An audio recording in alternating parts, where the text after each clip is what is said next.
Hoax didefinisikan sebagai malicious deception atau artinya, kebohongan yang dibuat dengan tujuan jahat. Iya, jahat. Kayak sikapnya Rangga ke Cinta.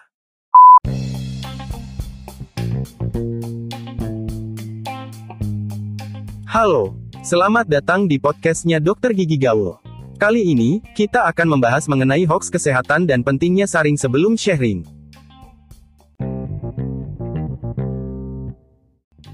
Pernah dengar istilah hoax?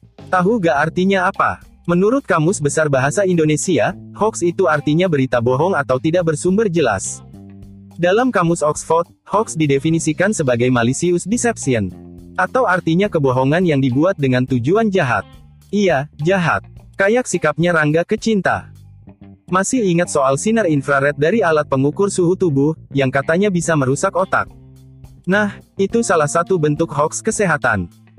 Tahu gak, kalau hoax kesehatan merupakan salah satu jenis hoax yang paling banyak ditemukan. Kamu bisa googling mengenai hasil survei yang dilakukan Persatuan Wartawan Indonesia, atau PWI tahun 2017 mengenai hoax. Di situ disebutkan bahwa, hoax kesehatan menempati urutan pertama dari hoax yang paling banyak beredar di masyarakat. Dari 1000 hoax yang beredar di antara tahun 2016 sampai 2017, terdapat 270 berita hoax terkait masalah kesehatan. Artinya, 1 dari 4 berita hoaks yang diterima masyarakat, adalah hoaks tentang kesehatan. Posisi kedua berita hoaks ditempati hoaks berita politik, sebesar 22%, dan posisi ketiga ditempati hoaks bidang hiburan sebesar 15%.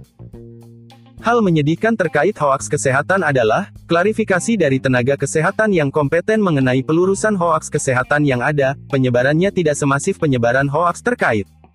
Sebuah penelitian yang diterbitkan dalam Journal of Science tahun 2018 menyatakan bahwa, penyebaran klarifikasi atau pelurusan berita hoaks hanya berkisar 1% dari jumlah penyebarannya.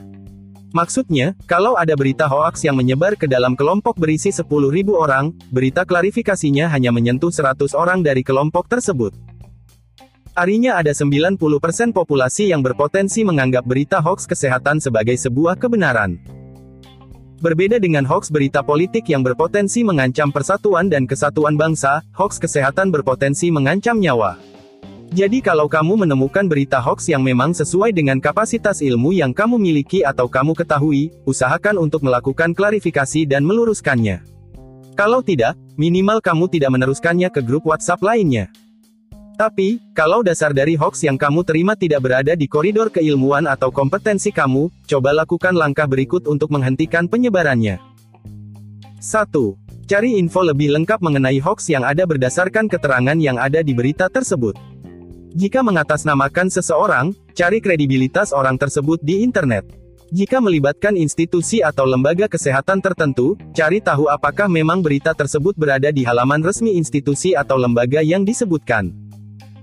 2. Pastikan mencari pembanding dari beberapa sumber terkait berita kesehatan yang kamu dapat, untuk memastikan itu adalah hoaks atau bukan. Intinya, berita tentang kesehatan yang terdengar ganjil atau aneh, jangan langsung disebarkan begitu saja. Saring dahulu, sebelum sharing. Mulai dari kamu, mulai dari sekarang. Terima kasih. Sampai jumpa di episode podcast berikutnya.